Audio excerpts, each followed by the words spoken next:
right, welcome everyone to the Speed Traveler Roadshow here on KHTS Radio, AM 1220 and FM 98.1. You can also find the Speed Traveler Roadshow anywhere you get your podcasts. That's Apple, iHeart, Spotify. Definitely check us out there. You can also see us and on some of our videos on our social media, and that is at Instagram, at The Speed Traveler, and on YouTube, you can see lots of our videos at The Speed Traveler page on YouTube. I'm joined by Chris Evertsen today. Chris is calling in remotely because he had a couple race car issues in San Diego. How you doing today, Chris? Well, doing very well, Charlie. And I guess you let the cat out of the bag a little bit there. I mean, double secretization, super secret news on the new Speed Traveler race car that we'll be building for the second half. It'll be completed for the second half of the 2024 season and run a full campaign in 2025. But I guess the cat's out of the bag on that now. Yeah, well, we'll tell everyone a little bit about what you found and what the plan is. Oh, okay. Well, we found some really nice BMW E90 chassis. And the thought is on our half is that we're thinking that the E90 is probably going to become the next spec series chassis. For many, many years, it's been the BMW E46 chassis. And so we're going to build up these chassis into race cars. We're going to run them in what might be an E90 spec series in coming years, but we're definitely going to run it in the United States Touring Car Championship and try to defend our title that we earned in 2023. Yeah, it's pretty exciting Speed Traveler news. And as I said earlier, if you go to our social media pages, you can see us in action in some of those posts. But let's talk a little bit about today's show. Our featured marque for today is Ferrari. And it sort of ties into, some of our opening stories. A little bit later in the show, we're going to talk about some Ferraris that you can buy today that we think are going to double in value. Also, we're going to talk about Formula One news a little bit later in the show. But to start off, Chris, let's talk a little bit about Ferrari, the company, and some of their news for this past year. Yeah, absolutely. It's interesting because, it makes sense to talk about Ferrari, even though we've talked about them in the past. Everybody's a Ferrari fan, no matter what car you're a fan of. Everyone's a Ferrari fan. Right. And, a couple of weeks ago, Lewis Hamilton announced that he is going to be moving to Ferrari in 2025. So it just makes sense to talk about Ferrari again. Yeah, it really does. And as you said, we talked about Ferrari. I look back, I think it was about when we did the Ferrari featured marque, it was, I think, 23 shows ago. So, I think Ferrari twice a year is perfectly acceptable. But some Ferrari news, they did incredibly well last year. I see that, and you had mentioned this in one of our previous shows, but their EBIT, which is earnings before income tax, were $1.75 billion. I mean, unfreaking believable. In the last quarter, in the last quarter alone, where they had some other expenses, their profit was $400 million. And I would have thought that you would run out of rich people to buy these cars new a long, long time ago, but clearly Ferrari is proving everyone wrong, aren't they? Yeah, they really are. And here's the thing, though. It's their classic cars are selling like hotcakes, and Ferrari actually does sell their previously owned cars. And then their new stuff is just unbelievable. I mean, if you scroll through the Ferrari website and look at some of the new stuff, oh my gosh, it's gorgeous stuff. So I guess it's not that surprising. And if you're going to sign Lewis Hamilton as a Formula One world champion as one of your drivers, you're going to have to write a pretty fat check. But clearly Ferrari is making the money to be able to do that. Yeah, they really are. Their gross profit was up as well, or their gross sales were up last year on the sale of about 13,000 cars.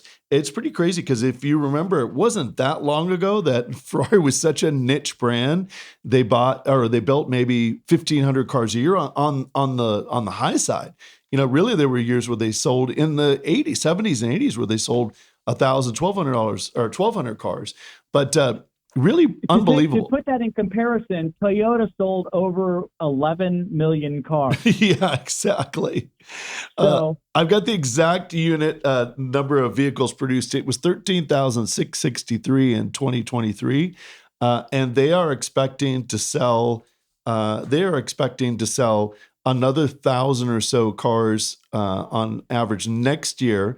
So up over about 15,000 units produced and sold, and push them over 7 billion in sales. But man, talk about the net profit. I mean, that's a crazy net profit on the gross sales. So I don't know what Ferrari's doing exactly, but they're certainly doing something right. they're making a great espresso and they are working like busy little bees. Yeah, they are. And a lot of those sales came from their Ferrari Portofino M car, which is that's the I guess that's the entry level Ferrari, which seems pretty crazy at $246,000. It's the entry level car, but the Ferrari Portofino is looks a lot like the California model. So the California model we're going to talk about a little later. 2000, they built that from 2008 to 2017. The Portofino replaced that Ferrari California, and so the entry level car is 246. It goes up. There's some special editions which we're not going to talk about prices, but it goes up to the highest priced of their main production line, and that's the SF, which is Squadra de Ferrari, right? SF90. Correct. And Correct. that is the SF90 Spider at $575,000. But yeah, I mean, it's pretty impressive. They're also going to produce apparently an SUV, and they've been talking about this for years. I actually haven't seen one yet, but apparently there's an SUV coming out soon. Yeah. And that's, I guess everyone's got to make an SUV. I don't know why some of these brands insist on making an SUV. I mean, like Lamborghini has got one, and Yep.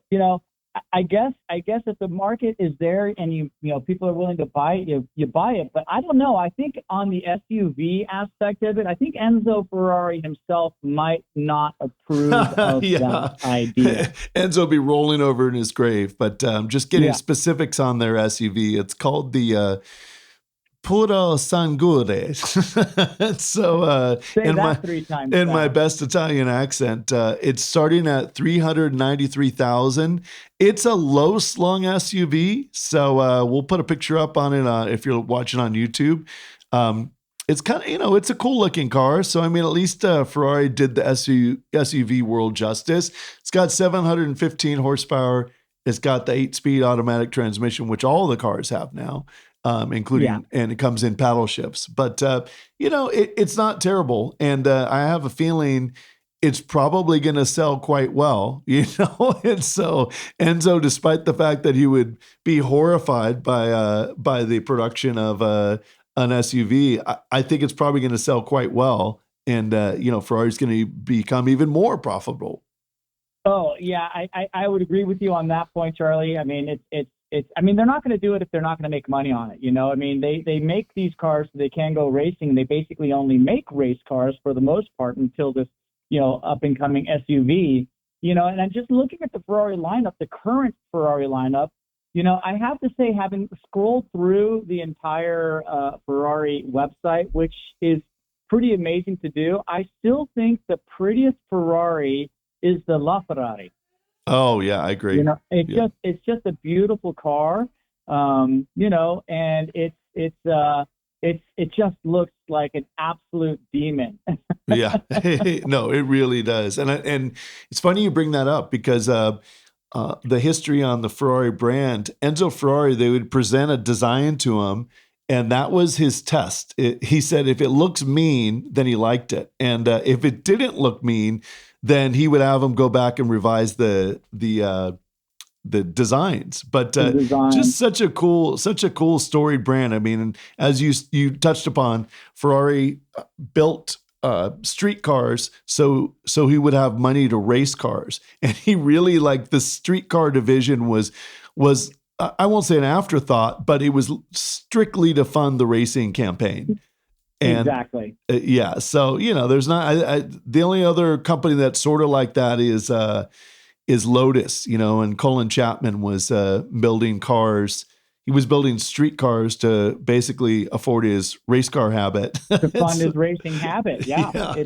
that's exactly right. I think that's probably, I mean, Maserati, they all kind of started a little bit like that, but Ferrari's the one that has stayed true to that principle. Yeah, they really have. And if you watch the film Ford versus Ferrari, it's funny they didn't portray Ferrari in a particularly favorable light because at the time he was dominating Le Mans, and Ford Right. was dead set. Well, Ford tried to buy out Ferrari, and Ferrari said no, and he used Ford's offer to springboard to a better offer from Fiat.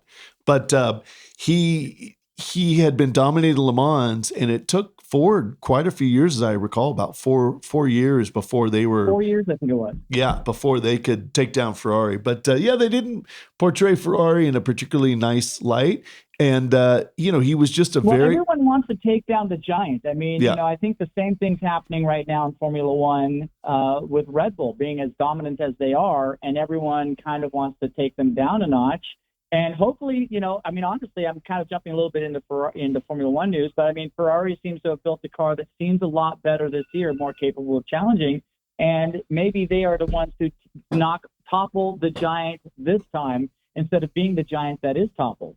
yeah. Well, as you might have heard, that was our little reminder that we got to go to commercial break. But we are going to come back and we are going to talk about fun things you can do with your Ferrari. A little bit later in the show, we're going to talk about a Ferrari that you could buy today that'll probably double in price. And then at the very end, we're going to talk a little Ferrari Formula One. But this is the Speed Traveler Roadshow, and we'll be right back. All right, welcome back to the Speed Traveler Roadshow. And Chris, I'm joined by my friend Chris, and he's normally here, but he's down in San Diego today. And we're talking about the Ferrari marque and how they made so much money last year and what they've been doing, right? And Chris, you brought up during the commercial break, you brought up one of their new cars, and I had to go check it out on the web. You want to talk a little bit about that? Oh yeah, part of the Icona series, the Monza SP1 and the SP2. And what's funny, SP1 for a single seater and SP2 for a two seater. Yeah, because I mean, I guess if you're going to buy $1 million+ car, like, why do you need a second seat? Well, I can think of a couple of reasons, Right. but that's for Speed Traveler After Hours. I mean, it's such a beautiful car. If you look at it, I mean, how would you not want to? You teased this segment of fun things to do in a Ferrari, and quite frankly, I have a one-word answer, and it's drive it, or 2 words, drive it. Drive it, yeah. Or just drive. Just drive. Yeah. Yeah. It's hard not to like all of the cars in the Ferrari lineup because they do such a great job, even with their most modern entries into the motorsports world. There's just such a nice retro aesthetic to it, and they really bring that forward here in the Monza SP1 and SP2. But if you just look at all the cars, the current iterations are just stunningly beautiful and appropriate for just about any era. Yeah, and it's pretty cool that apparently these cars they're in limited productions. We're talking about the Icona cars. They're in limited productions, and you had to have bought Ferraris in the past to even be on the list. But I think that what's interesting about these is that these cars will be worth a fortune down the road. So, that's part of what they're selling is they know that they limit production to 600 cars or whatever it is. They know that the people that buy a lot of cars from them are going to appreciate the fact that the cars are going to appreciate like crazy. And that's kind of cool. Like the people that support the brand the most are the ones that get invited to buy these cars. And, those people that buy them are rewarded in the fact that these cars are going to only go up in value. Yeah, it's kind of an amazing thing. This is a status symbol car, Right. And they're beautiful cars, but it is a sound financial investment. Right. It's kind of crazy to say that, a car being a sound financial investment. Yeah, It's funny because we have a friend named Kat, and she swears that buying designer labeled purses is actually a sound investment strategy. I mean, I, I know nothing about Have you seen purses. Cat's purse collection? It's pretty intense. It is pretty intense. And she swears that it's like similar to buying a Ferrari. If you get the limited edition ones, they only go up in value. So yeah, it's really interesting that these high end brands have kind of taken that approach, and good for Ferrari. You know, they figured this out. Actually, they figured it out. I think quite a while ago when they brought the F40 and the F50 along, didn't they? Yes, and that's if you look at those two models that you just mentioned, you'll see those still prominently showcased on their website. I mean, it's still very much a part of the Ferrari heritage and history, and those are a couple of the cars that you will always see on their website. Yeah. No, I agree. They always show the older models, you know, and what inspired the new models, and yeah, it's just a great brand. But let's talk about some fun things you can do in a Ferrari, and we're going to talk about this in the next segment. What Ferraris that you can buy today that'll probably double in value. But the Ferrari Club of America, which is ferrariclubofamerica.org, they have all sorts of fun things you can do, and you don't have to buy $1 million+ SP2 to gain access. I mean, you can buy a $30,000 1981 Ferrari Mondial and get to join the club and have a lot of fun. Yeah, it's funny you bring up the Mondial because that is now, I think, the best buy you will get from Ferrari. And oddly enough, I mean, it's maybe not the most iconic looking car in the world, Right. but it's going to maintain its value. And it's only going if you can keep that car in good nick. It's only again, it's going to be that investment car. Yeah. You know, not to the same level as say perhaps a Monza SP1, but but it will continue to increase in value. And by the way, it's a Ferrari, so it's going to be fun to drive. It's going to have that iconic sound, a Ferrari Right. sound, It's going and to have yeah, some Italian quote charm end quote, which means that the buttons are going to be sticky. The window won't always roll up, but that's part of the fun of these cars. And obviously, people aren't keeping them out on the street; they're going to be in garages. So what the heck if the window doesn't roll all the way up? exactly. And by the way, you're going to roll the window down anyway. Exactly. So you're just saving a step. Exactly. But yeah, Well, I mean, again, I think Ferrari's taking that step, making that step for you. Again, we keep coming back to the Monza SP1 and 2, but they don't have windows. Yeah, you know what? That's actually a great point. But yeah, let's talk a little bit about fun things you can do with your Ferrari. Before we go too far into the Ferrari Club of America.org, um, I just saw a call. We're in Southern California. If you do own one of these 80s Ferraris, 80s TV shows and movies are really hot right now. And they're always looking for 80s. And it almost doesn't matter where you live because California did a great job of scaring off all the movie companies and so production companies. So if you live in Georgia, if you live in New York, if you live in Jersey, all places where there's lots of production right now. So if you've got an iconic 80s car, you just need to look for a couple. If you Google it, you can find some places that you can go to where you can register your car for use in photo shoots and movies. And you Like can make some Vinci? money, and it's not bad if you do enough of them per year. You make enough to keep the car running well. That's very true. And places like Vinci, you can register your car and they will call you when they need to, when someone has a production that's going to use a car like that. And a car like, a Mondial, it's going to draw a premium. I mean, we had great success with the Lotus Esprit Right. and putting that into commercials and photo shoots and music videos and things like that. And because of its, value, iconic value, it drew a premium. And the Ferraris are going to be even a little bit more valuable in that Agreed. capacity. So yeah, it's a great way to not only own a fun car to have, but also to then earn income on that car while you own it. Yeah. It's better than driving an Uber. Yeah, right. And that's also better than Chris and I have owned a lot of cars, a lot of vintage cars. We've bought and sold a couple hundred cars, and cars like to be driven. When they just sit in the garage, things deteriorate. And so They want. this gives you a good reason to go earn some money and get your car out of the garage. But let's go Yeah. back to the Ferrari Club of America real quick. So they've got really fun events. It spans the globe basically. If they've got events everywhere in every nook and cranny.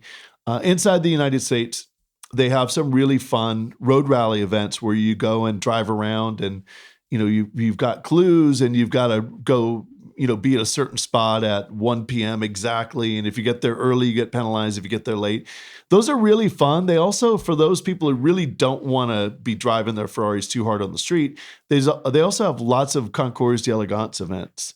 Yeah, beautiful. Yeah, go ahead. Beautiful car shows. And they're all over the place. So you really want to. It's a great way. If you don't own a Ferrari, you want to go check out Ferraris. The Concours d'Elegance events are a great way to do that, and it's put on your finest, and bring in your flask and have a good time at one of these Concours d'Elegance. Yeah, and you bring up a good point. Go into the Concours d'Elegance events. If let's say you're interested in a Ferrari 308, you'll find a bunch of Ferrari 308 owners all there, and they're going to tell you what's good, bad, or not good about those cars. And that's the cool thing about going to a Concours d'Elegance is you go and talk to the owners, and they'll give you a lot. These guys own the cars. They're going to give you a lot of insight on what breaks, what needs servicing all the time, and such. And that's invaluable. You can't find that information anywhere.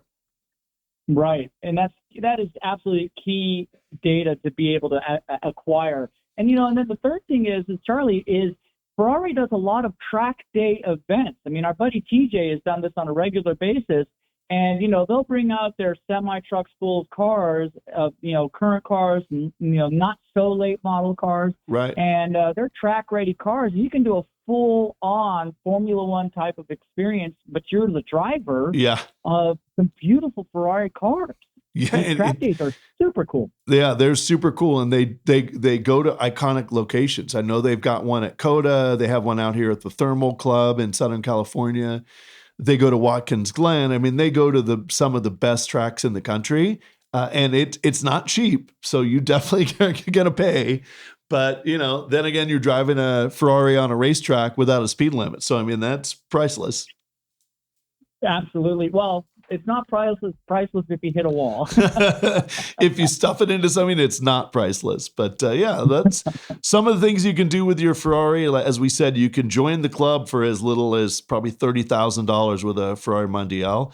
But we're going to take a quick break, Chris. And when we come back on the other side, we're going to talk about Ferraris that you could buy today that are probably going to double in value. This is the Speed Traveler Roadshow on KHTS Radio. All right, welcome back to the Speed Traveler Roadshow. I am Charlie Frank, and I'm joined by my co-host, Chris Evertsen. And Chris, we're going to talk a little bit about Ferraris that you can buy today that are probably going to double in value. Absolutely. And then, I'm looking forward to borrowing someone's credit card and putting some of these into our garage. Yeah, exactly. As part of the Speed Traveler sponsorship program. If you've got an amazing one-off Ferrari that you want one of the Speed Traveler knuckleheads to drive around a track, then let us know. Reach out to us. I'm okay with taking it up and down Mulholland. Yeah, that's fair enough. The old back in the. It's funny you bring this up. Chris and I did a video, and it's about Mulholland. You can find it at the Speed Traveler Instagram, well, excuse me, not Instagram, but YouTube page. YouTube. And it's called Ferrari versus Volkswagen. And we took the whole 55-mile drive. Well, actually, we didn't take the entire 55-mile drive because part of Mulholland was closed because of a rock slide. But we took most of the 55-mile drive on Mulholland from Universal Studios all the way to the beach in Malibu. And it was really fun. We had a choice of either a Ferrari F430 or the venerable Volkswagen Beetle, 40 horsepower. But From yeah, double digits to triple digits. yeah. But let's talk a little bit about Ferraris you could buy today. And the top of my list is the Ferrari Testarossa. It's a V12. If you're watching on YouTube, we'll put a picture of it up there. But if you're not, just Google it at one point. But the Ferrari Testarossa was made from 1985 to 1996. They made about 10,000 total copies, actually just under. It was 9,960 or something. But it is a V12, and it's a Ferrari, Chris, that they're just never going to build anything that looks like this again. And I think when you're looking for a classic car, that was one of our criterias for the Lotus Esprit that we bought, is finding something that they're just never going to build that looks like that. And the Ferrari Testarossa definitely fits that bill, doesn't it? It really does. I mean, it's a beautiful car. I mean, we should talk a little bit of a funny story about Miami Vice. You know, when they were filming originally the TV show back in the 80s, and they're filming that show, and they're using a replica Ferrari Daytona, and Ferrari as a brand, they got all pissed off about that, Right. and they said, no, that's not a real Ferrari. Here's a real Ferrari, and that's how they got the Testarossa for Miami Vice. Yeah, that and it Don was Johnson, Crockett drove yeah. in that show. That's right, Crockett and Tubbs. It was a white Ferrari Testarossa, and I don't know where that particular car is gone, but that car will definitely carry an extra hefty price tag because it was used on Miami Vice. I think it was given to Don Johnson at the end of the series. I think Ferrari gave it to him. I think that's exactly right. And it was the original Testarossa. I think it was actually I think it was model year it was a 1986 model year, I believe. Yep. So it only had the one side view mirror. That's the big distinction, because there's two generations of the Testarossa, the 85 to 90 and then the 91 to 96. And the biggest distinction between the two is the first generation had only one side view mirror on the driver's side, and the second iteration from 91 to 96 had two side view mirrors, one on the left and one on the right, not both on the left. Yeah, let's talk some specifics on those numbers. You can find a Testarossa for as low, according to Car Gurus this morning, as low as 124,000, and for the lowest mile one we could find in the first generation 85 to 90, we found one for $200,000. So at 124,000, I mean, it's not cheap, but for that car with a V12 with that crazy styling, I mean, I think there's going to be a time at some point where people are going to be like, yeah, you remember when you could buy those things for 125 grand? And the second generation of the Testarossa, they renamed it. It was called the 512 TR, which stood for Testarossa. And they really took a lot of advice, and they made that car better. And those 91 to 96, there were less of those made. And those, they started about $200,000. We saw a one for 250 today. We saw one for 350. That's a lot, but apparently it's an amazing car. They really learned their lessons on the first generation, and they put it to good use. And Ferrari owners that we know absolutely rave about that car. So, it's at the top of our list. I mean, it's not an inexpensive car, but let's talk about a little more inexpensive Ferrari, and that's the Mondial, which we mentioned a little earlier. And I love the Mondial because they took a lot of the styling of the Testarossa. Right. A lot of let me rephrase, a lot of the styling of the Testarossa came from the Mondial. Right. And it definitely does not look like a Testarossa. It definitely looks more like a 308 squared off. Right. But they had a 13-year run. It ran. They manufactured them from 1980 to 1993. And like you said, Charlie, you can find these at a pretty good price. I mean, as low as $30,000. I'd be nervous to buy a Ferrari at $30,000 because what the heck's wrong with it? You're going to spend at least that much to fix it. Yeah, that's a good point. But you can find good ones in good nick for not a whole lot more than that. Yeah, I agree. We saw one this morning for 45. It looked fantastic. Had engine work already done on it. And Ferrari is not for everybody.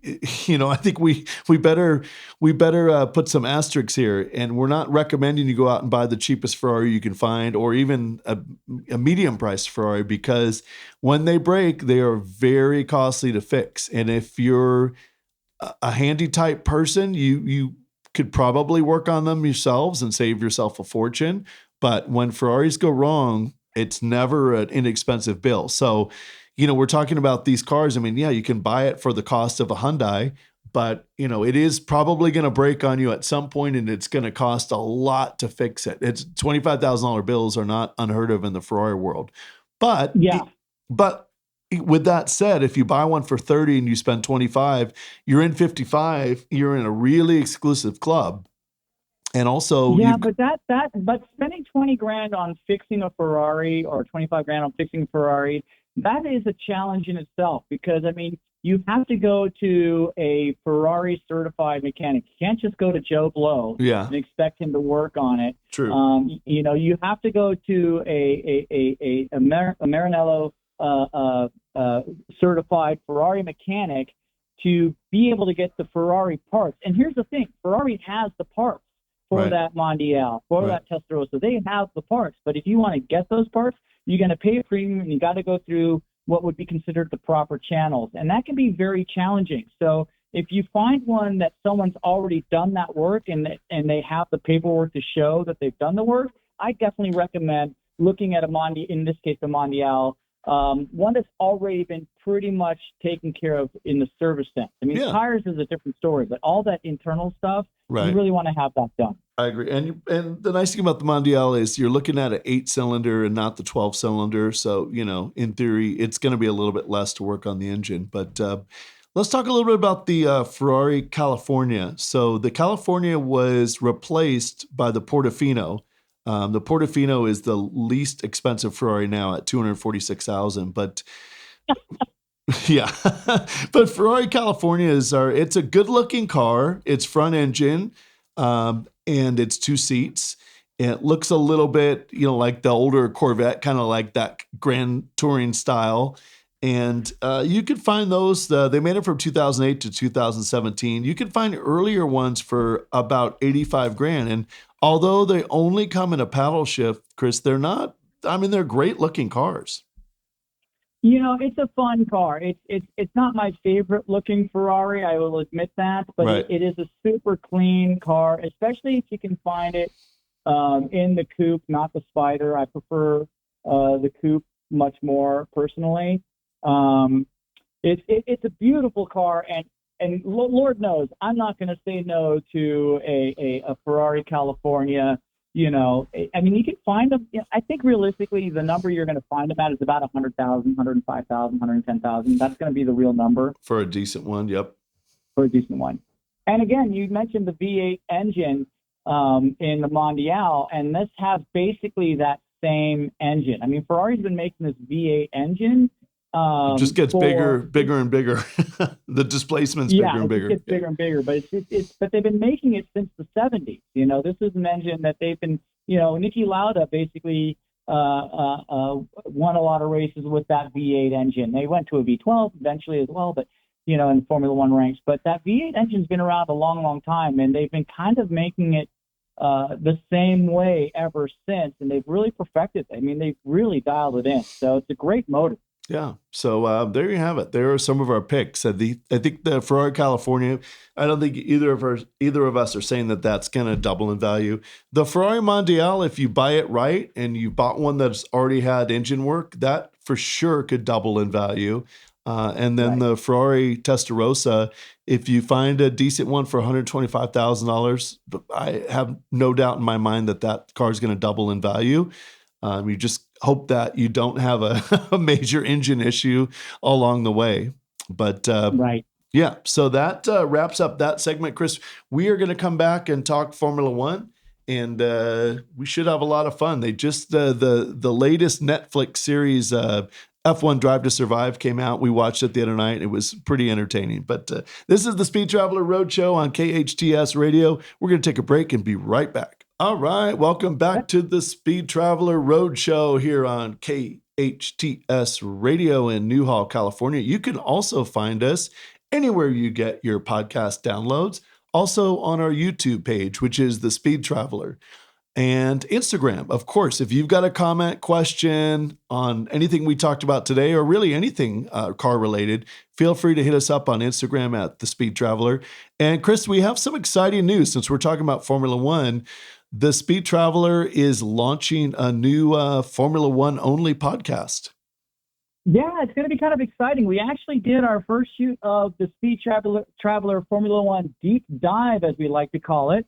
That's our initial naming of the program. We did shoot our first video or program a couple days ago, and it's more of a shallow end. It wasn't a deep dive. It was kind of a shallow end team and driver introduction.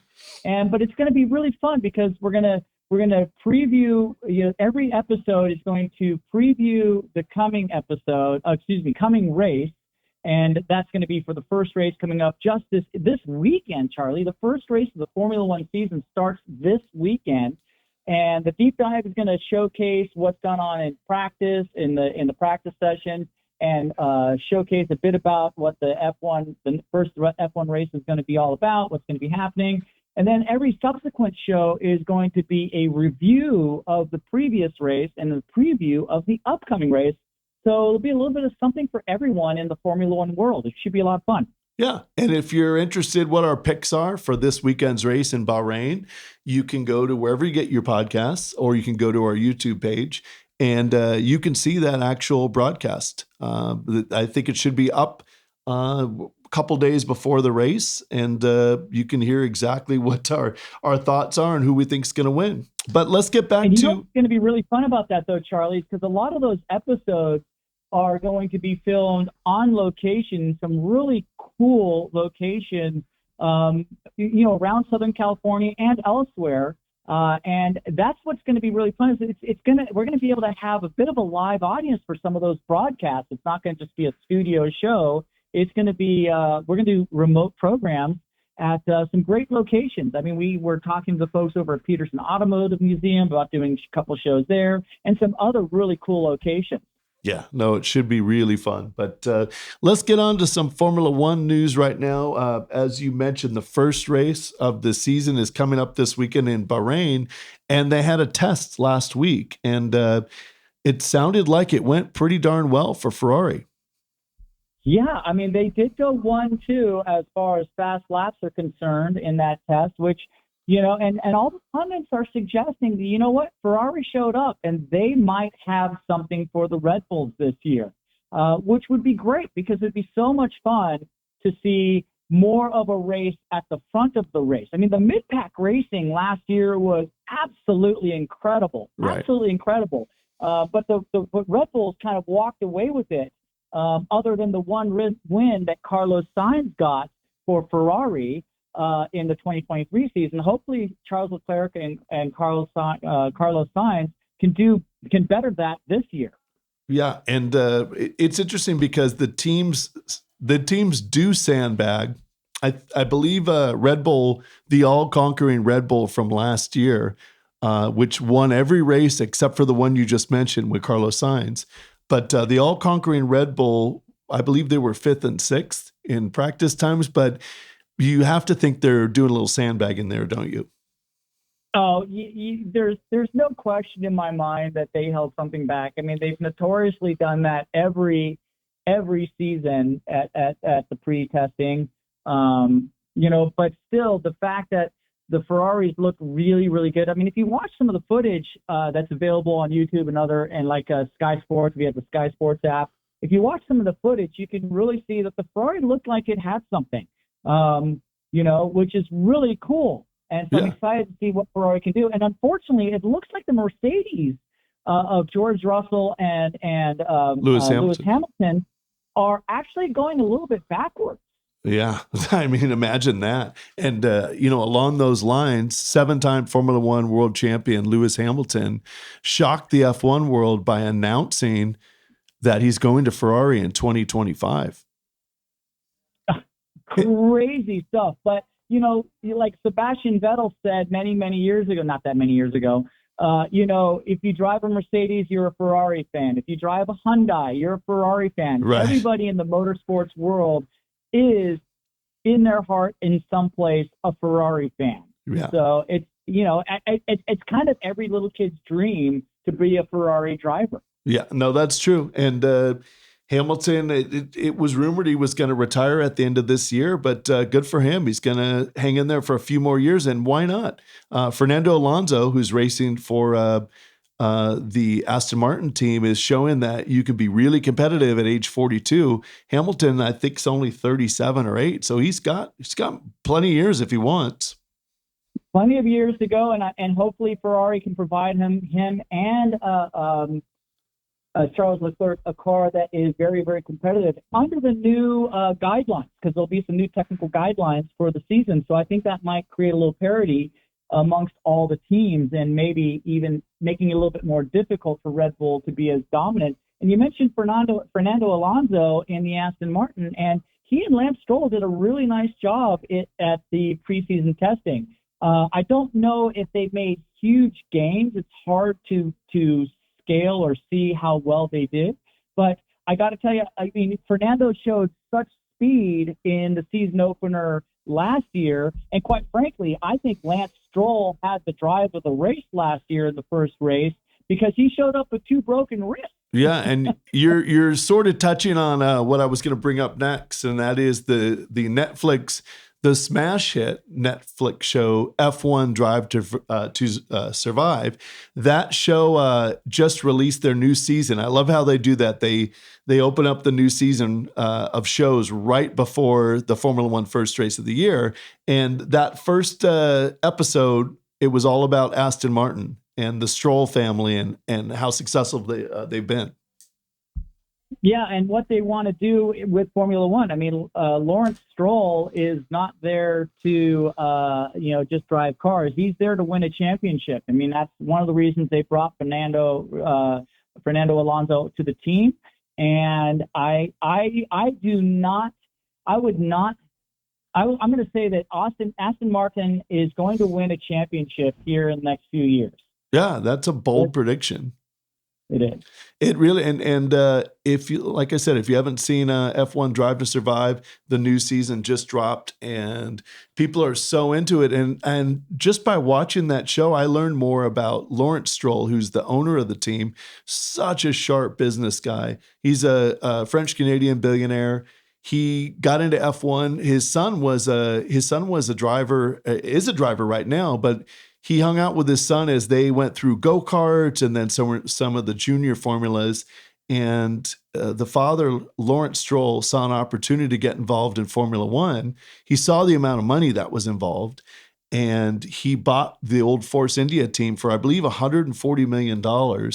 And he recently put in apparently another $70 million to keep it rolling. But recently he sold 30% of his new Aston Martin team. He brought Aston Martin in for $300 million.